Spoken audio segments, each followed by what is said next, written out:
Alors, salut les amis, j'espère que vous allez bien. Alors aujourd'hui c'est un peu particulier de faire l'église comme ça tout seul, chez soi, dans sa cuisine. Mais je me dis que vous êtes tous là avec moi et ça me fait chaud au cœur. Vous me manquez beaucoup, de vous prendre dans mes bras ça me manque. Et puis j'espère que vous allez tous bien. Nous sommes tous confinés. Mais nous restons en lien, comme dirait Jamie. Je ne sais pas si vos enfants le regardent. Mais enfin voilà. Donc mon sujet aujourd'hui, c'est Jésus, le roi des Juifs. Donc on est dans une période de Pâques. Et nous sommes tous confinés. On est un petit peu comme les Israélites sur le point d'être libérés par Pharaon. Et on va dans la terre promise. Et on se retrouve un petit peu comme eux. Alors c'est intéressant parce que les Israélites, ils étaient confinés, c'est-à-dire qu'ils ne devaient pas sortir de chez eux. Ils devaient mettre du sang sur les linteaux de leurs portes, attendre que l'ange de la mort passe, et puis après, c'était leur délivrance. Et puis il y avait aussi, ils devaient faire du pain sans levain, nettoyer toute la levure, enfin plein de symboles, et tout ce que Dieu leur avait demandé de faire. Et aujourd'hui, moi, j'aimerais vous interpeller un petit peu sur ce qu'on est en train de vivre. Parce que, oui, il y a le virus, le Covid. D'ailleurs, on commence à s'y habituer un petit peu. Au début, on faisait hyper gaffe. On était tous terrorisés. Et puis, peut-être que là, on l'est un petit peu moins. Et puis, on commence à se dire quand est-ce que ça va s'arrêter, tout ça. Alors, moi, j'aime bien voir les choses selon une perspective du ciel. Et puis là, le confinement, je pourrais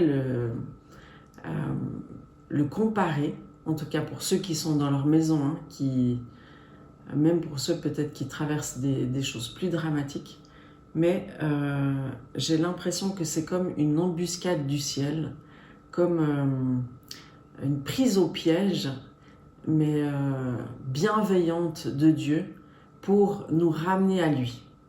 Et je lisais le prophète Osée dernièrement, et puis il y a cette parole qui m'a interpellée, donc c'est Osée 2 au verset 16, c'est Dieu qui parle à son peuple, c'est pourquoi voici, je veux l'attirer et la conduire au désert, et je parlerai à son cœur. C'est comme si Dieu, il nous attire dans un désert, là où on n'a plus grand chose à faire, on n'a plus le travail, on n'a plus les amis, on n'a plus l'activité, le sport, toutes ces choses-là qui nous distraient de manière majeure. Là, on est dans le désert et on est dans un état où on est disposé à entendre sa voix en fait.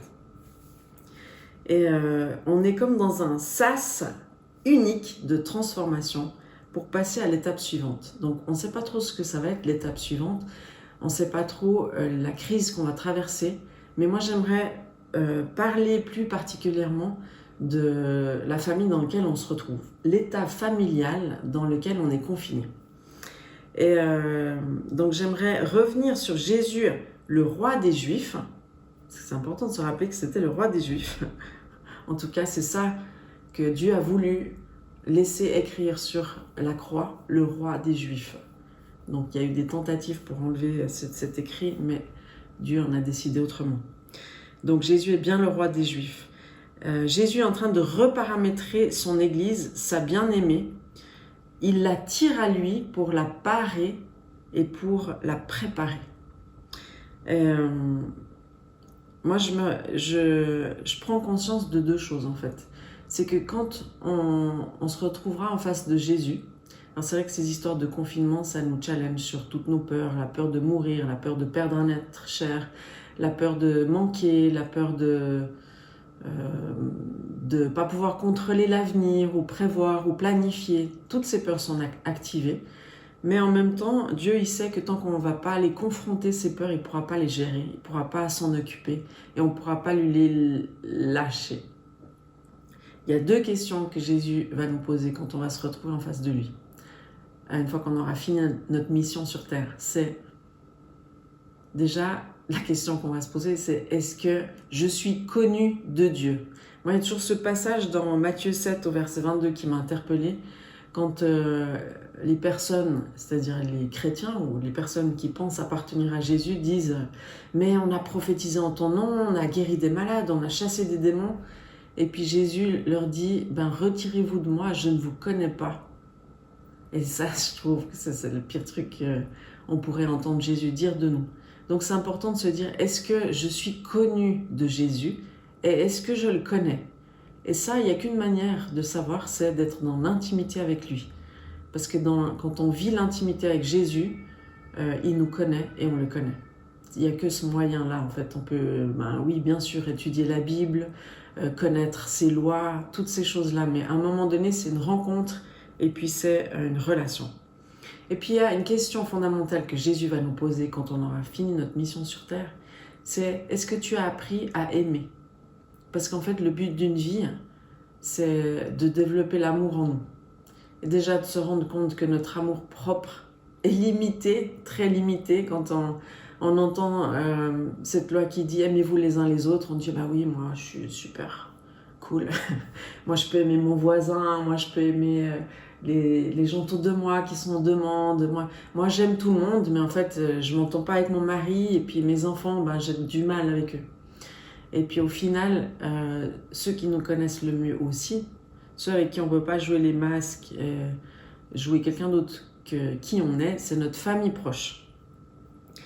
Donc dans cette période, Jésus nous invite à revenir à l'essentiel. Il nous invite. Est-ce qu'on répond à cette invitation ou pas? Il y a une puissance d'attraction qui est déployée et à nous d'y répondre ou pas. C'est notre choix. On est toujours... On a toujours ce choix. Et puis Jésus, il a ses stratégies. Il nous met dans cet endroit de confinement où au final, on ne peut plus utiliser nos mécanismes de défense. Toutes mes fuites, les fuites au travail, les fuites avec les amis, même les fuites à l'église, ça peut être aussi une sorte de fuite. Ça, c'est important de confronter ce genre de fuite. Pardon, je fais du bruit. Les sorties, tous ces mécanismes de défense, je peux peut-être plus les utiliser aujourd'hui. Je ne peux plus fuir. Je suis confinée et je vais devoir confronter mes plus grandes peurs, les mensonges auxquels je crois. Et je dois confronter mes responsabilités aussi, le rôle, ce pourquoi j'ai été créée. Donc ça, c'est important. C'est un temps particulier où on doit apprendre à pardonner, on doit apprendre à se réconcilier, on doit apprendre à s'humilier. Et s'humilier, c'est un des maîtres mots, on va dire, parce que l'humilité précède la gloire. Et si Jésus veut nous amener dans ces dimensions de gloire qui sont comme devant nous, on doit passer par cette période, on doit sonder nos cœurs et s'humilier, c'est-à-dire se repentir, chercher la face de Dieu. Jésus nous ramène aux fondations. Les fondations, si on regarde un petit peu l'histoire de l'Église, c'est l'Église primitive. Cette Église primitive qui était pleine de vie, pleine de puissance, pleine de miracles, qui avait une influence extraordinaire, qui arrivait à impacter les villes, mais comme jamais, qui se multipliait d'une manière juste exponentielle. Et oui, ils étaient persécutés, effectivement. Mais ils étaient redoutables. Et cette église primitive avait ses racines bien dans... Elles étaient encore bien fraîches, on va dire. Ses racines juives étaient bien fraîches. Et nous, aujourd'hui, c'est important de se rappeler d'où on vient. On a été greffé à l'olivier franc. Donc, je partageais un petit peu avec vous quand on a fait Pâques par Zoom. Là, c'était assez extraordinaire de se retrouver tous ensemble. C'était un moment assez unique. On a été greffé à l'olivier franc. Donc, je vais vous lire un petit peu. C'est Romains 11 au verset 16. « Or, si les prémices sont saintes, la masse l'est aussi. Et si la racine est sainte, les branches le sont aussi. » Mais si quelques-unes des branches ont été retranchées, et si toi, qui étais un olivier sauvage, tu as été greffé à leur place et rendu participant de la racine nourricière de l'olivier, ne te glorifie pas aux dépens de ces branches. Si tu te glorifies, sache que ce n'est pas toi qui portes la racine, mais c'est la racine qui te porte. Tu diras donc, les branches ont été retranchées afin que moi je sois greffé. Cela est vrai, elles ont été retranchées pour cause d'incrédulité, et toi tu subsistes par la foi. Ne t'abandonne pas à l'orgueil, mais crains car si Dieu n'a pas épargné les branches naturelles, il ne t'épargnera pas non plus. Considère donc la bonté et la sévérité de Dieu. Sévérité envers ceux qui sont tombés et bonté de Dieu envers toi, si tu demeures ferme dans cette bonté, autrement tu seras aussi retranché. Eux de même, les Juifs, s'ils ne persistent pas dans l'incrédulité, ils seront greffés, car Dieu est puissant pour les greffer à nouveau. Si toi tu as été coupé de l'olivier sauvage selon sa nature et greffé contrairement à ta nature sur l'olivier franc, à plus forte raison, eux seront-ils greffés selon leur nature sur leur propre olivier. Et verset 25, « Car je ne veux pas, frères, que vous ignoriez ce mystère, afin que vous ne vous regardiez point comme sages. Une partie d'Israël est tombée dans l'endurcissement, jusqu'à ce que la totalité des païens soit entrée. Et ainsi, tout Israël sera sauvé, selon qu'il est écrit. » Puis vous pouvez lire un petit peu la suite. Donc, c'est important de considérer quelles sont nos racines, les racines nourricières. Qu'est-ce qui est censé nous nourrir et nous donner cette vie et cette puissance qu'on a perdue, semble-t-il, un petit peu sur le chemin. Donc, si on fait un peu d'histoire, courtement, je vais essayer d'être super court. Je regarde l'heure, faire très très vite. L'empereur Constantin est arrivé quand les chrétiens de l'Église primitive étaient violemment persécutés. Il est arrivé, il s'est converti et il a mis fin à la persécution de l'Église. Tout le monde s'est dit, c'est un signe du ciel, c'est fantastique, on est délivré. L'empereur lui-même se convertit et il a décrété que l'empire serait chrétien. Et on pourrait voir ça comme un signe du ciel, une grâce extraordinaire. Alors qu'en fait, c'était une tactique, on va dire, de l'ennemi insidieuse pour pervertir l'essence même de l'Église. Donc, ce qui est arrivé, c'est que Constantin, en fait, il s'est déclaré le 13e apôtre. En l'an 325, il a réuni un concile, le concile de Nicée. Et là, il a commencé à interdire aux chrétiens de se réunir dans les maisons, ni ailleurs d'ailleurs que dans les églises. Il a commencé à construire toutes sortes d'églises, des basiliques, faites selon un modèle bien réfléchi. Il rend l'adoration qui était joyeuse et libre, froide et solennelle. Et comme de nombreux Romains, Constantin haït le peuple juif. Il interdit aux chrétiens d'aller à la synagogue, alors que c'était très commun que les chrétiens fraîchement convertis aillent à la synagogue régulièrement. Il célébrait les jours saints juifs, les fêtes juives, le Shabbat, etc. Et Constantin, lui, a imposé ces règles qui étaient largement inspirées du paganisme. Le paganisme, c'est... ils avaient plusieurs dieux, un pour ci, un pour ça. Ils avaient toutes sortes de rituels où, en fait, le peuple n'avait plus accès aux saintes écritures, mais seulement ceux qui étaient professionnels ou le clergé désigné, etc. Donc, le peuple a été coupé, en fait,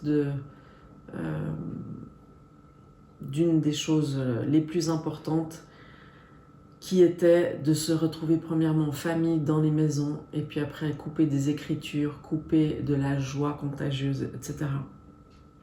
L'Église devient un pouvoir militaire respecté et perd tout le pouvoir surnaturel que Dieu lui avait donné. Si un chrétien observait le Shabbat, c'est-à-dire le samedi, ou s'il célébrait la Pâque juive, il était passible de mort.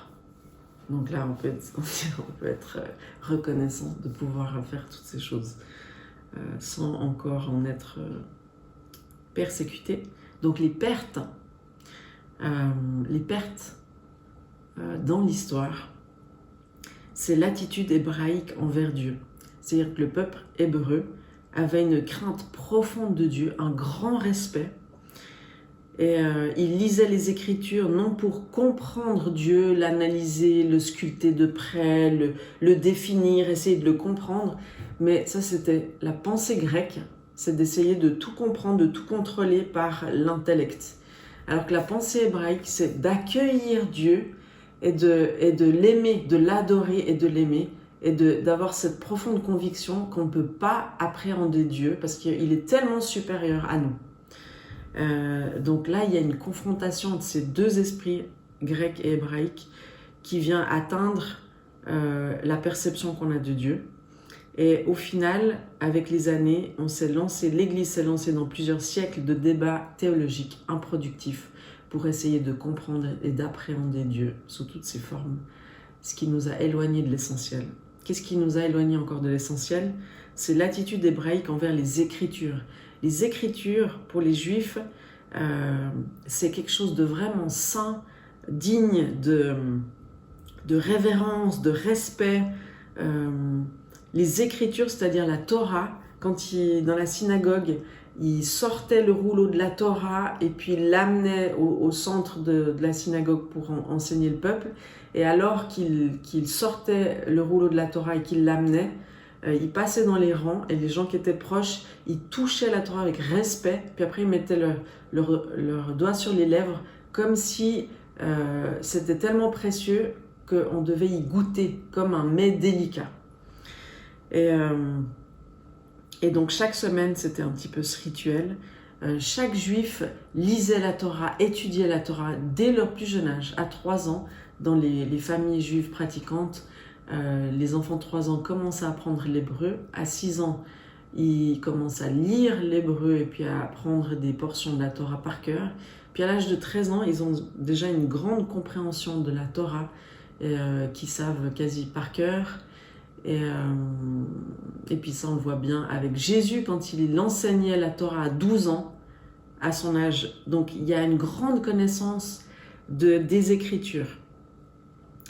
Alors que nous, quand on a perdu en fait toute cette relation avec les Écritures, parce que la Bible, on a commencé à considérer que c'était dangereux de la lire, donc on l'a interdite au peuple. On a déclaré que seuls certains pouvaient la lire, seuls certains pouvaient l'interpréter. Donc le peuple, comme dans les temps païens avec leur rituel païen, le peuple restait dans l'ignorance et n'avait pas accès chacun aux Écritures.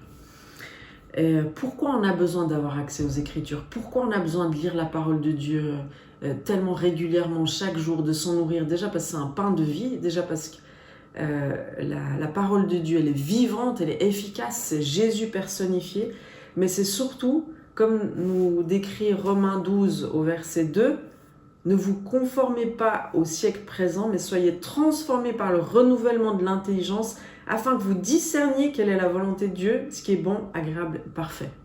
Donc la parole de Dieu, c'est confronté à la parole de Dieu que notre intelligence est renouvelée, et c'est que à ce moment-là qu'on peut discerner quelle est la volonté de Dieu.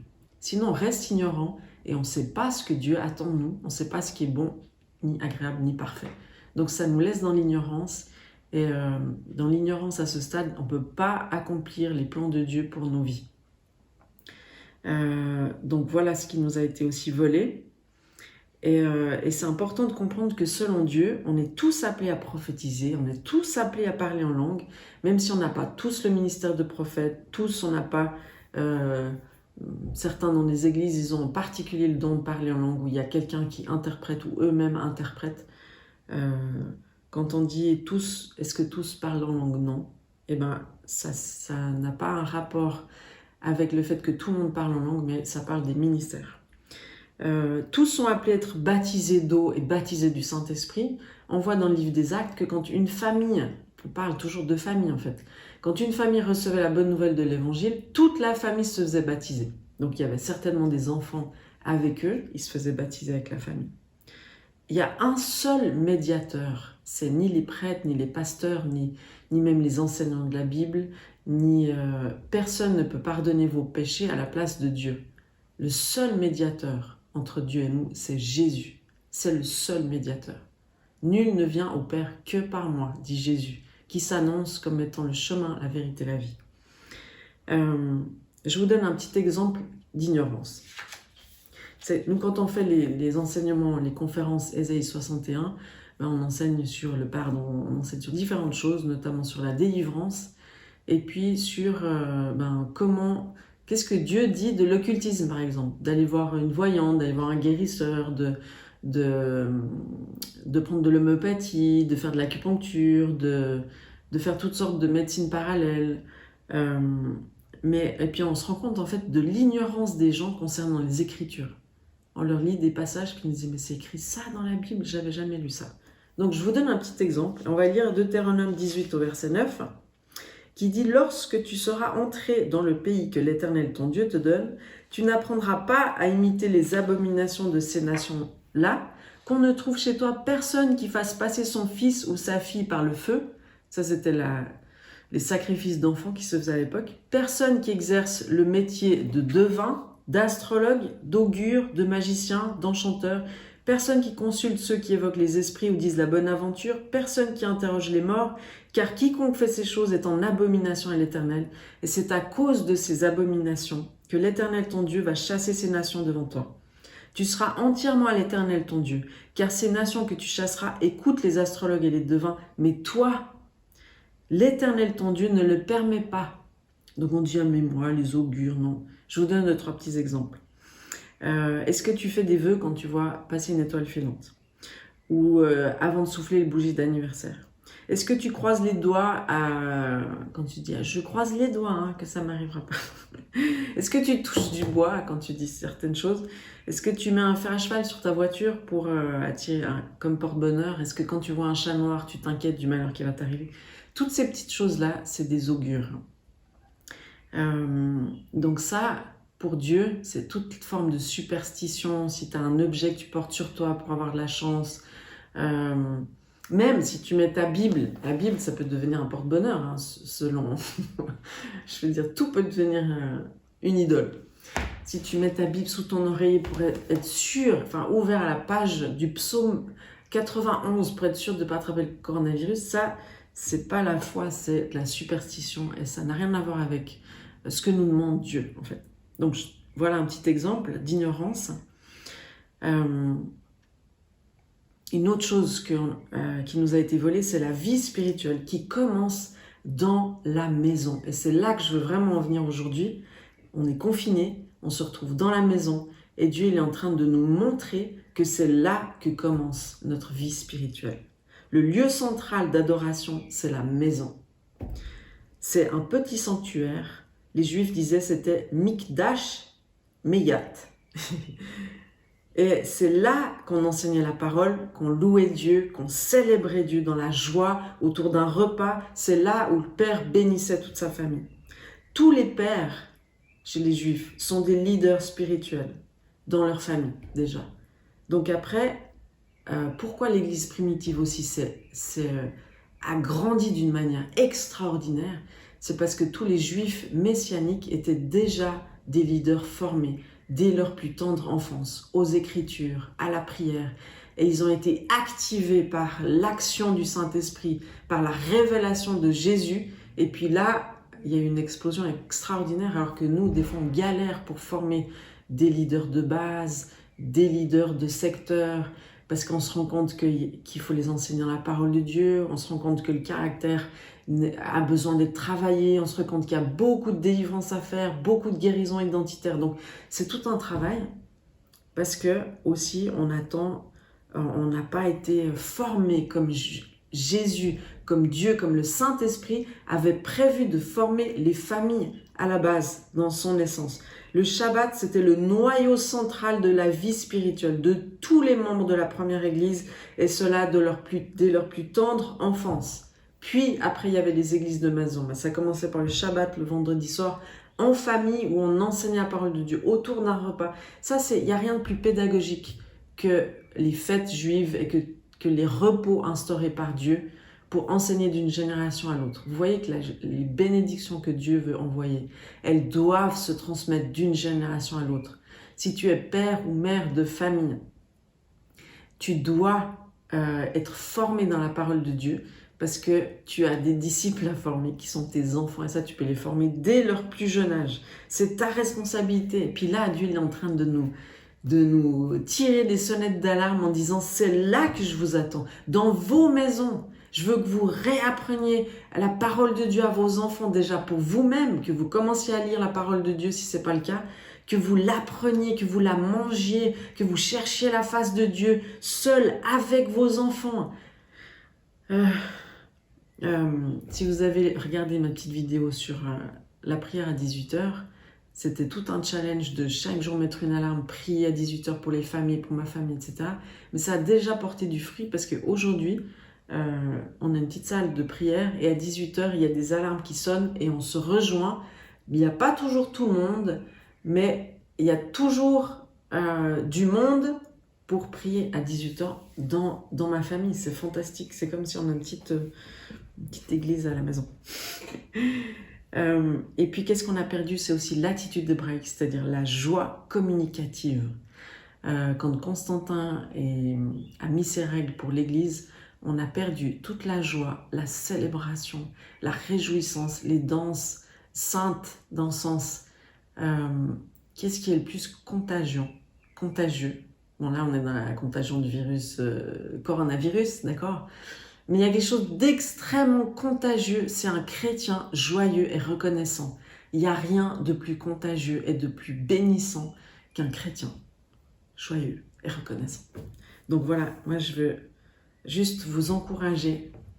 Vous, les pères de famille, vous avez une grande responsabilité parce que vous êtes déjà appelés à être leader et pasteur de votre famille. Vous, les mamans, vous avez une extraordinaire responsabilité parce que vous êtes appelés à être l'intercesseur pour vos familles.